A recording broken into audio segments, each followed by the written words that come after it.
Much, Danielle, and I appreciate you having me, and thank you all for coming on tonight and to hear about my story and my journey with autism throughout the years. I'm gonna pull up my presentation and share my screen. And the presentation's up. All right, awesome. Just making sure before we get started. Yeah. All right, gonna do start slideshow. All right. This presentation, I've called it Struggles to Successes, with an overview of the struggles I had at a young age and the successes and accomplishments I've had over the years and the different services that have helped me become successful. To give you background behind me, I'm 24 years old. As Danielle mentioned, I graduated from Worcester State in 2020 with a bachelor's degree in communication, and I also minored in writing. I'm a big sports fan, and I'm very big into football, baseball, basketball, hockey. And I've also grown to like golf, soccer, tennis, and sports like that. I've really grown to enjoy sports, and I've enjoyed it throughout a good part of my life. I'm a big fan of older music, particularly the Beatles and any type of rock and pop from the 70s and 80s. And also, as Danielle mentioned, I work at the NFL as a stats specialist, where I support live games and audit them during the week for statistical accuracy.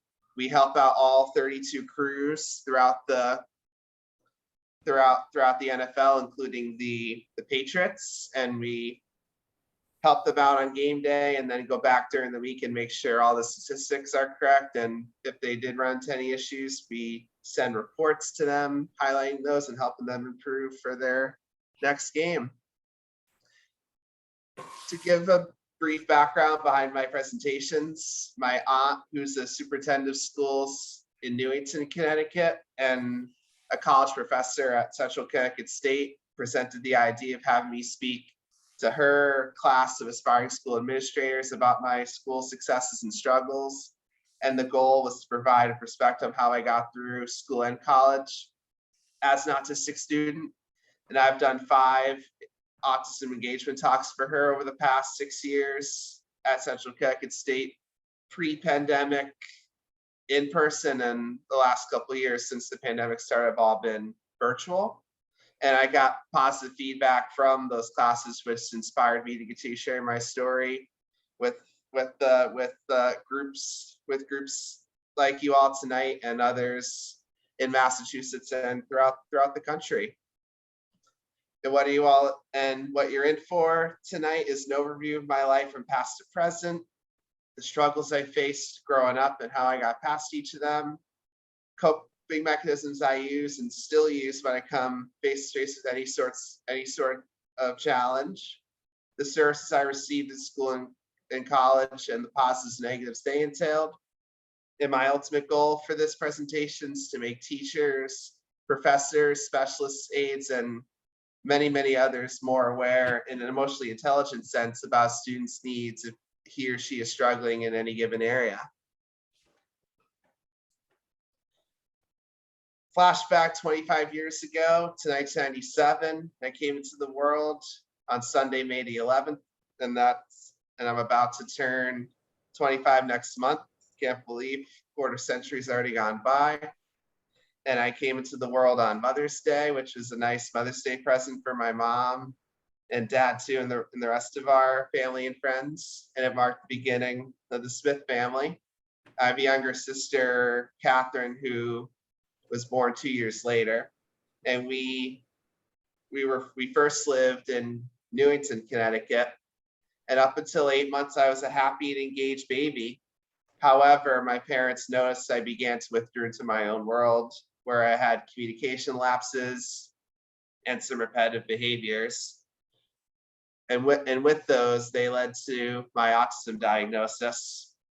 I was diagnosed at the higher end of the spectrum, more down on this end, on the high functioning side, and it raised a lot of concerns in Woods for my parents about needing an expensive school, making friends, would my diagnosis block me from getting a job, going to college, living on my own. I did not need expensive school. I was able to make friends easily and did not block me from getting a job and going to college.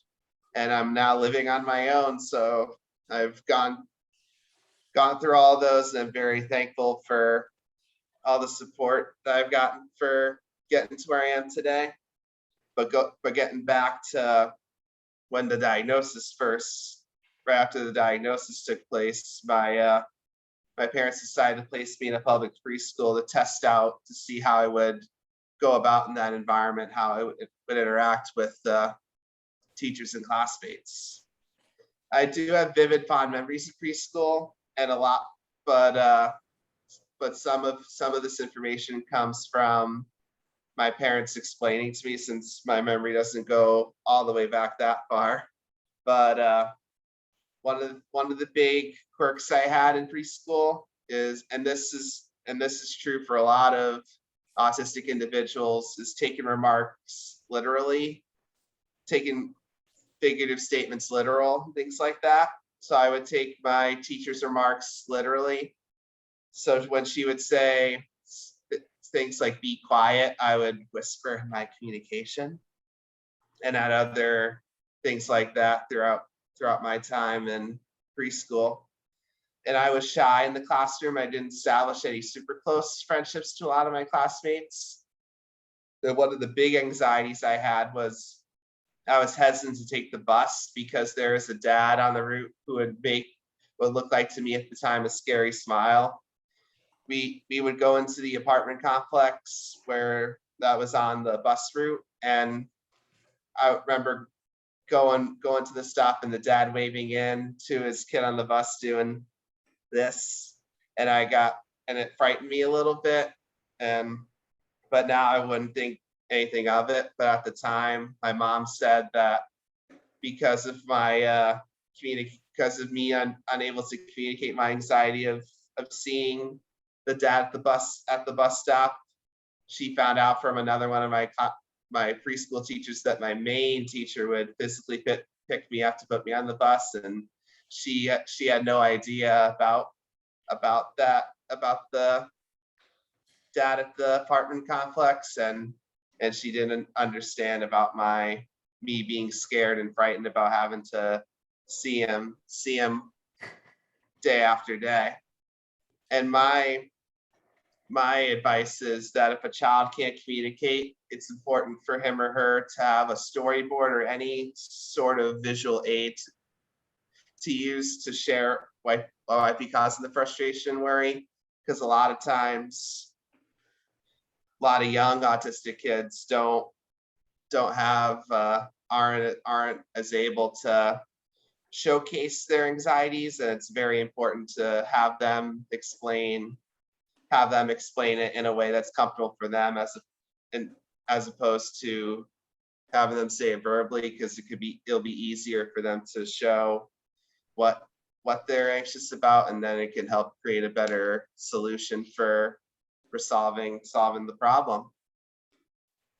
My dad right as I was finishing preschool, my dad got a job offer for a company where he would be in New Jersey temporarily for a year, and then to Massachusetts right after, which coincided with me being in kindergarten. So I ended up doing kindergarten in New Jersey, and the literal interpretations continued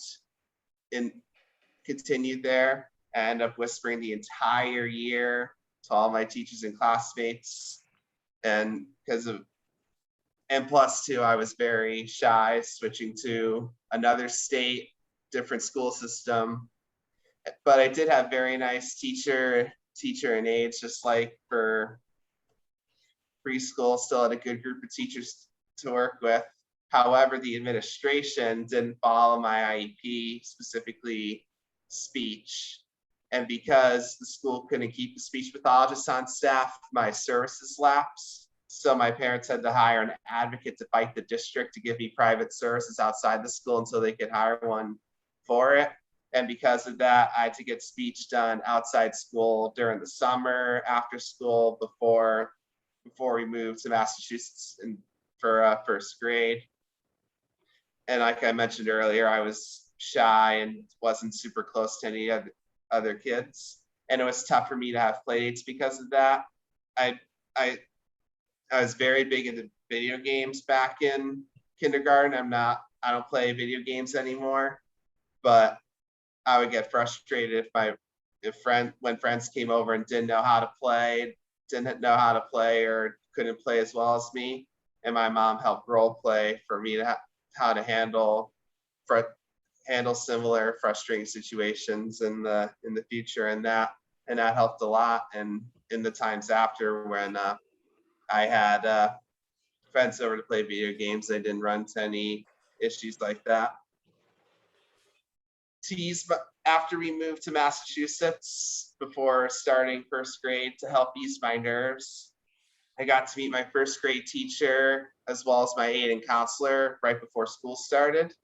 In the days leading up, it was a ritual my mom and I did each year through sixth grade. And it did take long for me to make friends. I became less and less shy, so I got comfortable around everyone, and I established a friend group. And the big thing, which I'm very thankful for, is my first grade teacher was also my second grade teacher, and she looped because of the awesome class we had, and she thought doing so would benefit me, and it did, and I still appreciate her almost 20 years ago doing that, and I'm very grateful for her being my teacher 2 years in a row.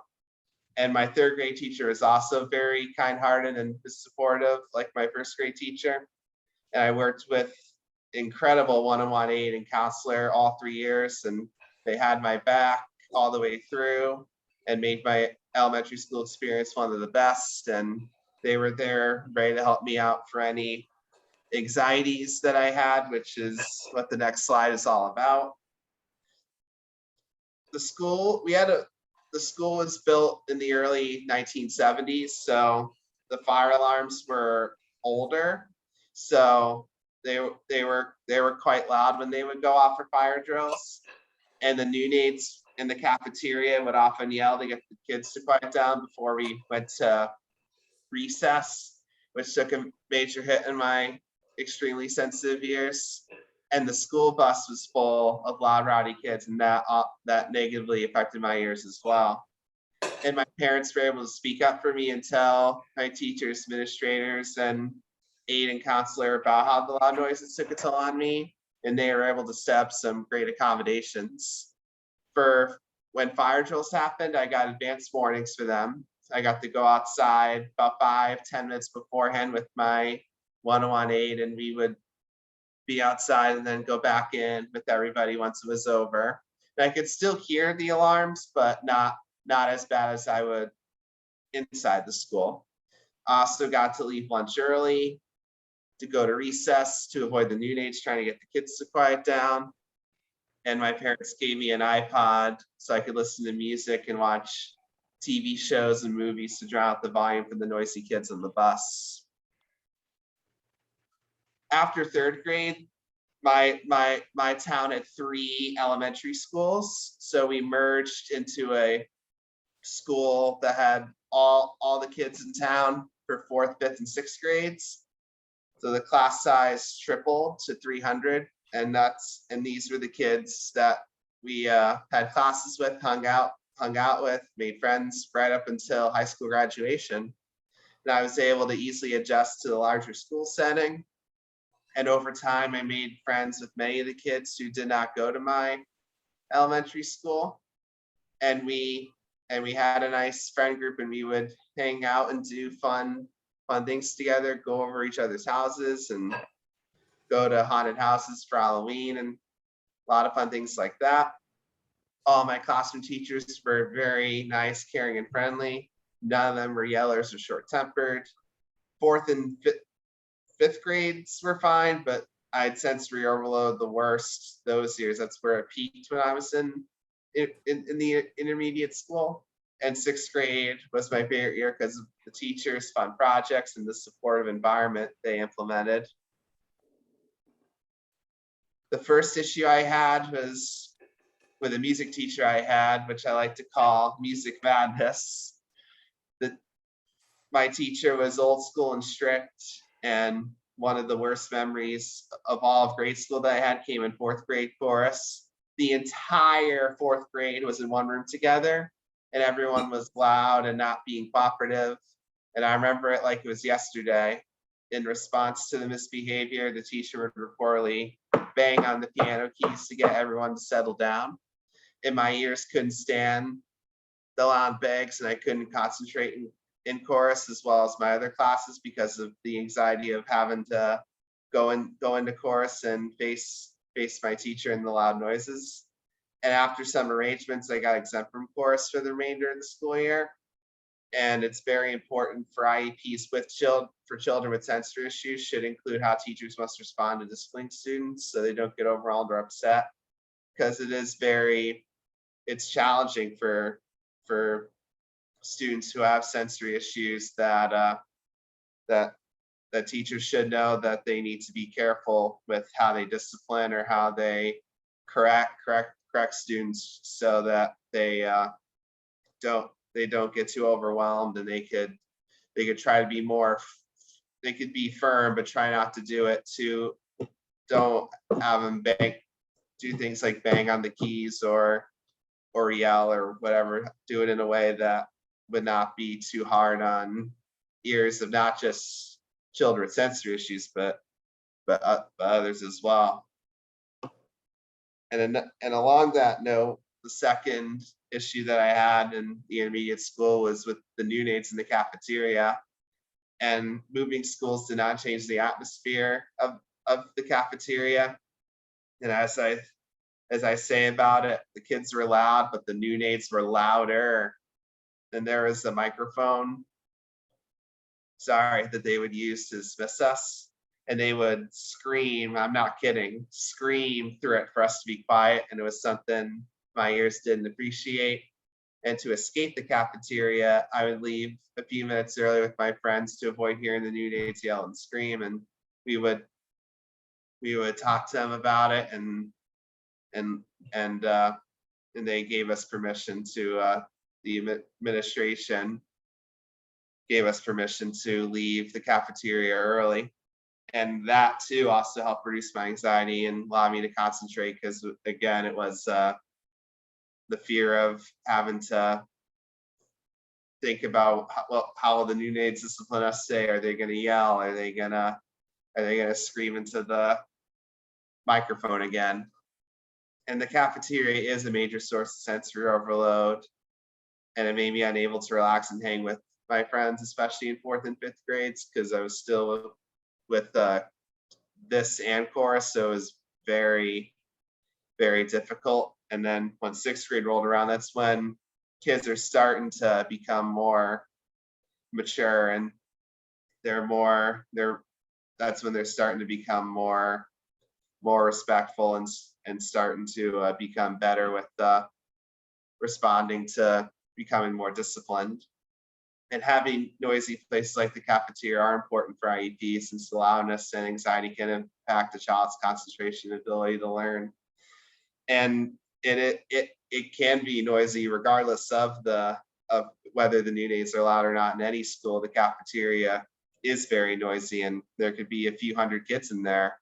And a lot of times it's okay too for if kids want to go into a quiet area like the library, or another room with a teacher or a friend, or have a small group of friends in an area, that's totally fine. It doesn't impact success or anything. I did it several times, and throughout grade school, I would go into a quiet area, have lunch with friends and things like that. So if kids want to do that, by all means, they doesn't have to be in the cafeteria. Then they could go grab their food there and then just go where they want to go. It's they shouldn't have to worry about the cafeteria if it bothers them. But if they want to eat in there, they can do that all they want. But it's the cafeteria is very noisy, and it is understandable if they do want to go into a more quiet area. Then on to middle school, which were the two most excruciating, stress-inducing years of my life thus far. And I feel, and my parents felt at the time that the workload was very extreme, and my anxiety couldn't handle studying for 2 tests on the same day, completing 5 worksheets, and having to do 3 essays in one night.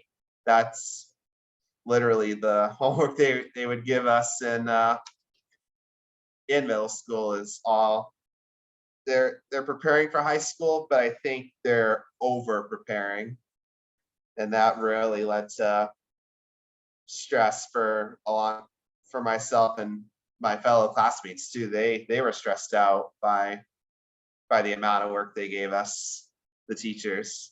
But because of that, my parents worked with the school to try to modify my workload, and along with that, my anxiety also had trouble tolerating the high expectations and the attitudes of the teachers, the over preparing for high school.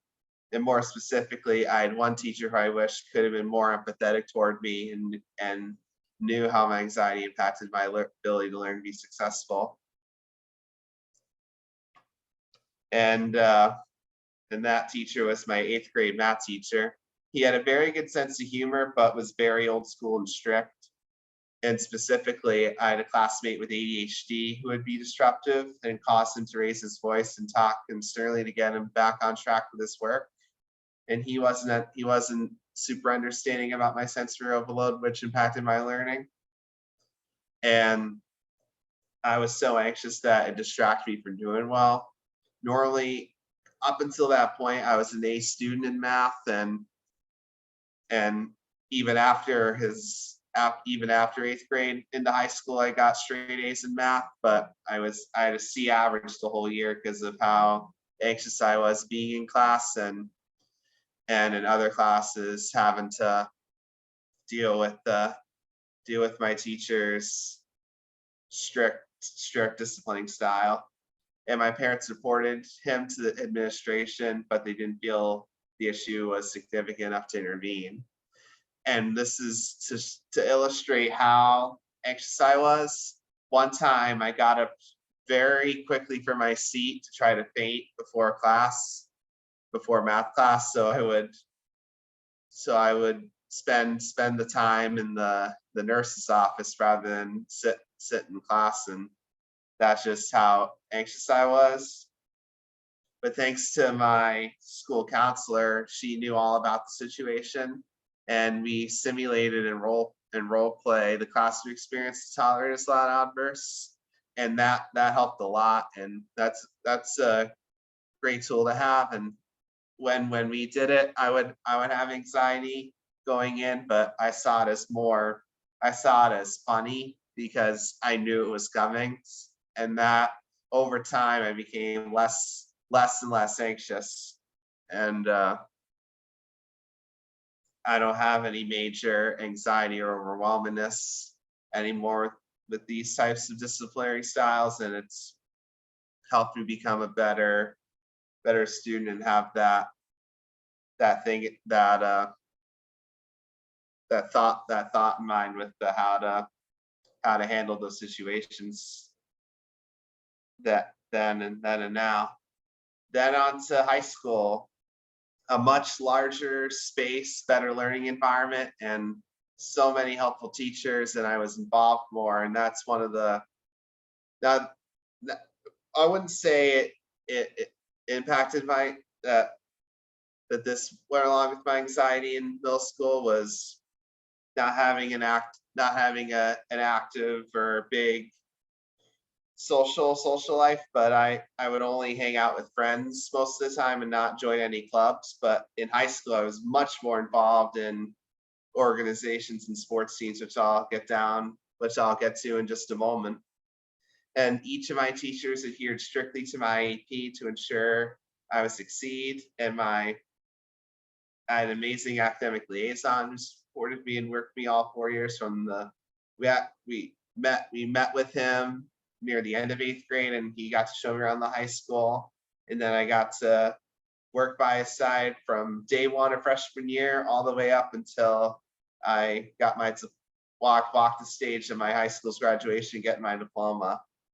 And not one teacher yelled, and and the students got more mature into high school as the years progressed. They knew they had a lot more discipline, and they were willing to succeed, and they're more concentrated on succeeding and getting into college and things like that. And my anxiety went down, and I was able to get all A's, nothing lower than an A-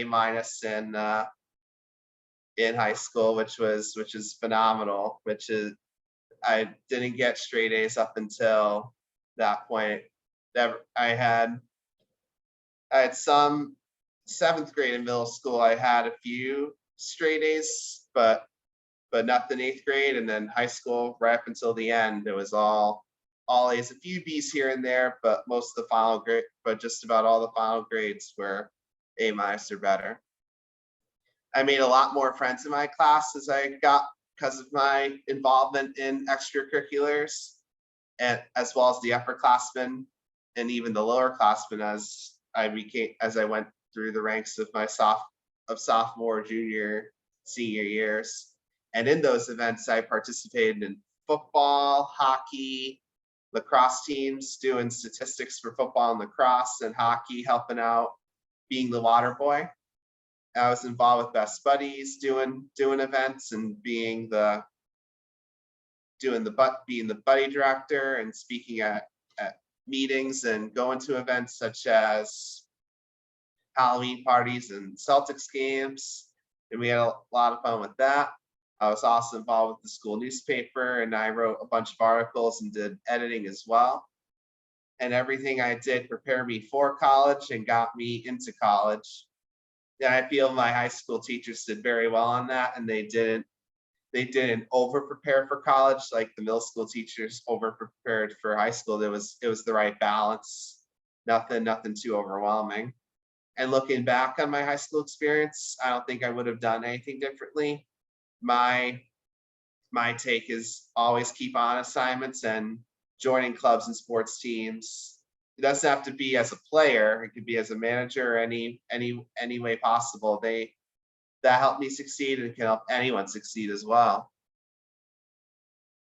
After I graduated high school, I went to Worcester for Worcester State University, and I would commute there and go back and forth from home, still be with my parents, and not have to worry about a dorm and things like that, since I wasn't ready to leave my parents just yet.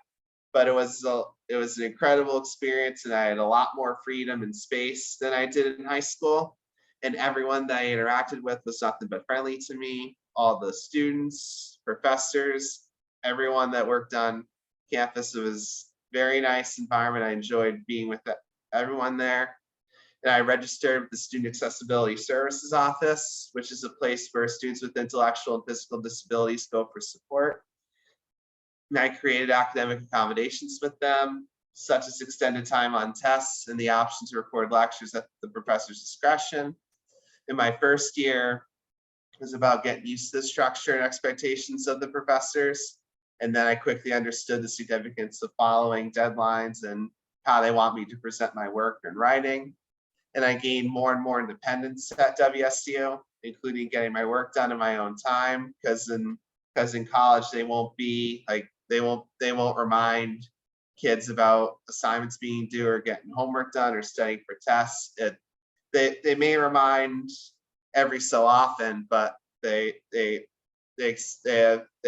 have kids be the ones to know when the work is due, and not having them know how where to submit it and things like that. And I was able to find access to food and amenities on my own at Worcester State, they have a lot of food options all throughout campus, and I had to pay for the food with my student card, and my mom helped me reload it when it got low, and that helped a lot, and I was able to enjoy the food and the amenities with it, and got to check out what the campus has to offer. And the big thing out of all those was advocating for myself. My high school liaison helped me a lot with this, but really became a big thing once I got to Worcester State, is advocating for myself, because it shows teachers and professors initiative, and shows them that the student wants to succeed. And it's a very, very important skill for all students to have. And it's also very big in the workforce too. And I advocate for myself a lot for jobs about questions that I have, or presenting items and things like that. So and it doesn't matter, it doesn't have to be a post-college job. It could be a part-time job.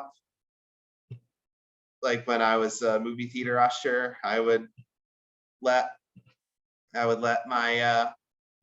if I had a question or had to request a day off, I would let my manager know. And same thing continues. I continue that initiative today, and that's something that is a very important skill for all students to have, and individuals as well. It'll be big in all areas of life.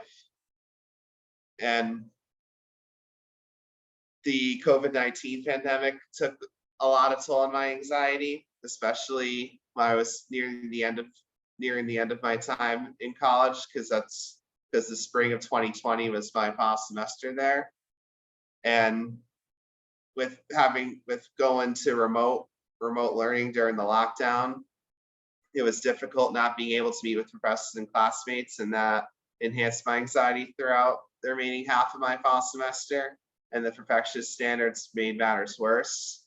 And it was also very tough not having a formal commencement ceremony after 5 years. That was very tough on me, and we ended up having to do a virtual one, but that was very tough. And hearing rejections and not finding work made me think that I wouldn't find a job.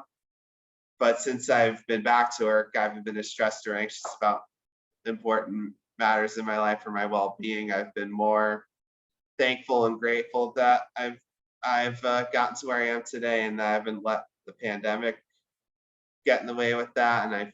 And I am big about running and all sorts of things to take care of my well-being and become a better individual, both physically and mentally. Last spring, right around this time last year, I think it was actually like a year ago, this week a year ago, was when I connected with Best Buddies New York's job program. And they tailored my search to sports statistics rather than my initial one with writing and journalism, to help me find the job at the NFL. And they found it for me, which was a statistical support specialist.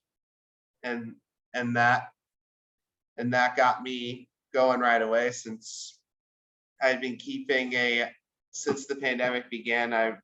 When sports came back the summer of 20, I've been keeping daily statistics logs with all the games and the big headlines, and I shared them a sample of that. And I put that as part of my job application for the NFL, and I went right on board with the job that had so many great things involved with it, with doing stats for my favorite sport, and working with numbers and everything. I was very excited for that. And my jobs team prepared me for the interview by going over traditional questions, such as, where do you see yourself in 5 years, and why do you want this job? And I got through the 2 interview steps. This 2 interviews, the one where I answered recorded answers to video questions, recorded answers to questions, and met with my future managers in another one. And after a 6-week wait, I got the call saying I got the job. And the job has been amazing. And I enjoy being in New York and working at the NFL, and best buddies help make the transition very smooth. And it's brought on a lot of so many more responsibilities, such as independent living and having to take care of so many responsibilities, such as cooking, cleaning, laundry, and a lot of stuff that I didn't do when I lived with my parents, since they normally did those things. But now I've done all those things, and I've gotten so much better with it, and it really does make me feel like an adult now, doing all those things. And switching gears to how can teachers meet the needs of any students who are autistic or have another developmental disability. Either the student or parent must inform the issue as soon as possible. It's vital for the teacher to cooperate with the student and or his or her parents to find ways to make the classroom environment or workload more suitable to his or her needs. If issues arise outside the primary classroom setting, such as in the cafeteria or what I had in chorus, the same protocol must get taken into consideration. And if the teacher is not adhering to students' needs, the administration needs to get involved to have them weigh on the issue and see what solution they could have. And all students have the same capability to do won't be successful, but everyone's minds work differently, which is key. Not all autistic individuals have the same mindset, and they all have different ways that they approach their work. And it's important for teachers to keep that mentality in mind and offer a helping hand whenever. And the same is also true for professors and employers in the workplace. All those individuals must be able to help out anybody at any given time and see how they can help make the environment or work more suitable to anyone on the spectrum. Some of the successes I've had throughout my life is overcoming several anxieties, such as being first in line, wanting the same spot in a movie theater or a car spot, needing an empty elevator, and getting upset when I just got yelled at for not following the rules. Similar to the chorus room and my 8th grade math teacher. And my parents and counselors helped simulate those situations and made me more accepting for each of them, so I don't develop those habits for life. And for some reason, I didn't like hearing specific trigger words by others when I was younger. And now, today, if I overhear them, I don't think twice about it afterward. And I'm a high school and college graduate. I graduated with magna cum laude honors. I now work at the NFL, and I've been there almost a year now. And on a side note, I'm in the process of starting a disability ERG for the NFL, which I'm very excited about. And that'll be coming up in the next couple weeks or months. And I'm very excited for that. And I'm hoping that can create success for the NFL, continuing to build its diverse and inclusive workforce. And I'm also a published author with the New Worcester Spy, which is my college newspaper. And I also had, while I was there, in one of my classes, I wrote a paper that was published in the Global Critical Media Literacy Project. And I also did some volunteer work at Boston University, and I got co-authored on a peer-reviewed research paper which looks at helping teens with physical and intellectual disabilities overcome barriers in their environments. Some goals for the future that I have with anxieties, and I'm sure a lot of autistic individuals can relate, is noise, sensory processing. Barking dogs and crying babies are two examples, as well as hand dryers in public establishments. If any of those loud noises bother me, I'll calmly escort myself from the scene and move to a quieter area. And I also may practice deep breathing if I get overwhelmed. And over the last couple of years, I've developed a nasty habit of being a grammar police officer and let people's mistakes on social media and other platforms spoil my mood. And I need to remind myself that not everyone strives for perfect spelling and grammar, and their style might be different than mine. And I plan on continuing these speaking engagements because it's very important for me to help educators understand what autistic individuals are capable of doing and empower autistic children, young adults, that they could do anything they want and not have their disabilities get in the way. Thank you so much for attending tonight, and please visit my website and Facebook page for more autism sources. And my website is zachsmithautism.com, and my Facebook page is Zach Smith's Life on the Spectrum. And I'd be very happy to answer any questions that you may have. Thank you, Zach. That was amazing. Thank you. Appreciate it, Danielle. Yeah, great presentation. I just have one little, I was just curious, what is the program that you're trying to start in the NFL?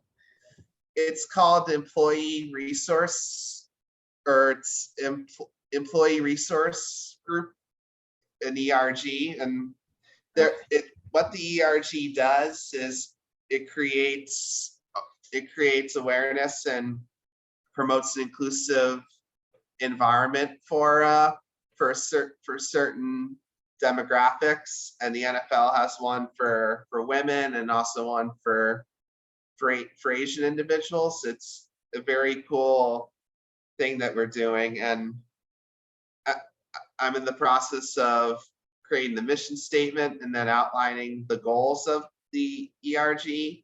And then from there, we create events for all NFL employees to attend, and we have to do 4 a year, and I'm very excited for it.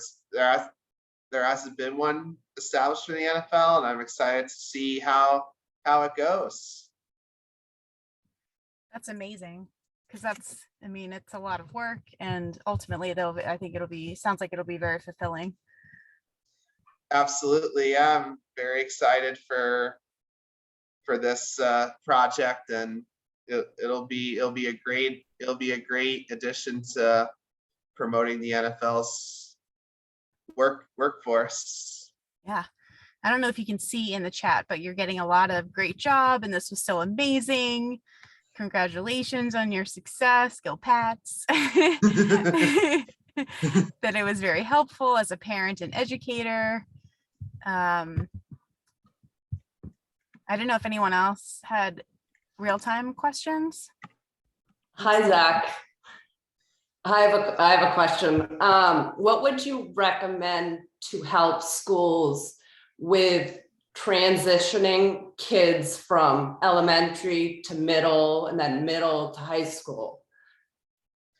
One of the things that helped me was touring the school ahead of time. So I would go, before I started school, I would tour it either with my classmates or with one of my parents, and we would check out the school. And another big thing is meeting with the teachers ahead of time. So when kids go on the first day, it's not like they don't know anyone. They'll know their teachers from getting to know them from meeting them ahead of time. And also too, if the student is on an IEP or 504, give that to the teachers before going into school, and help them understand the kids accommodations and all those things. And it's very important for the liaison and teachers to know ahead of time, for new students coming into schools, to know how the type of environment that works best for the upcoming students, and which can help them succeed in in any way that they can. Thank you. And I have a follow-up question. Yeah, Um, sure. In elementary school or even middle school or high school, did you have a peer mentor to help with just the social aspect or anything like that? I didn't have a specific peer mentor that I worked with in the school, but I did receive during elementary school and then into the intermediate school I was in. I went for ABA, Applied Behavioral Analysis, and I did social groups through there where I would work with a counselor and other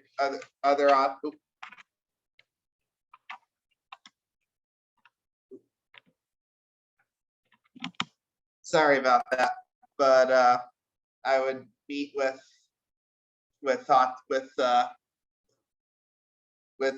a counselor and other autistic kids, and we would play games, practice small talk and things like that, and that helped me understand social situations and cues, and knowing what to say, how to say it, and when to say it or when not to say it, and that helped improve my social skills when I got to hang out with my traditional group of friends, and that helped me know to go with the flow with what they want to do, and understand that about taking turns and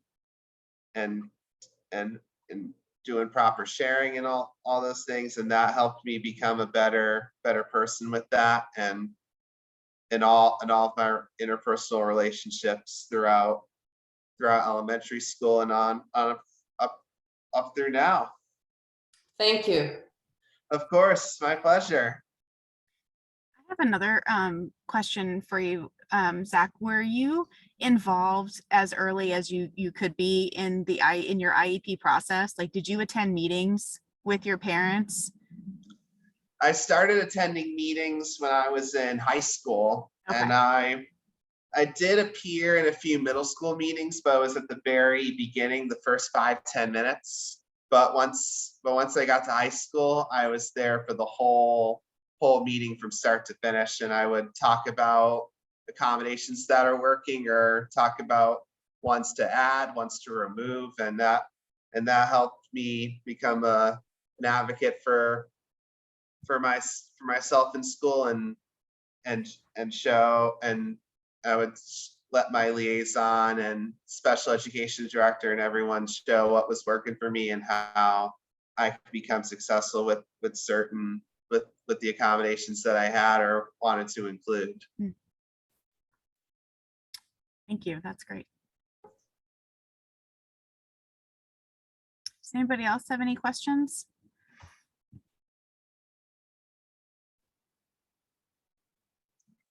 It was great. We're so happy to have you join us, Zach. Thank you very much. Appreciate it. And thank you for having me on tonight. I enjoyed sharing my story with you all. You'll have to send us, or maybe you'll post any of the articles or the published paper that you're working on too. Oh yeah, that would be a great thing for this group to be interested in. Absolutely, yeah. I'll share. I can share it through email or whatever works best for you. Yeah, that would be great. Sounds good. Okay, thank you everyone for joining. Thank you. Have a great night. Thank you. Thank you. Thank you again for attending tonight. Appreciate it. Thanks, Bye-bye. Zach. Bye. Take care. Have a great night. You You too. Thank you.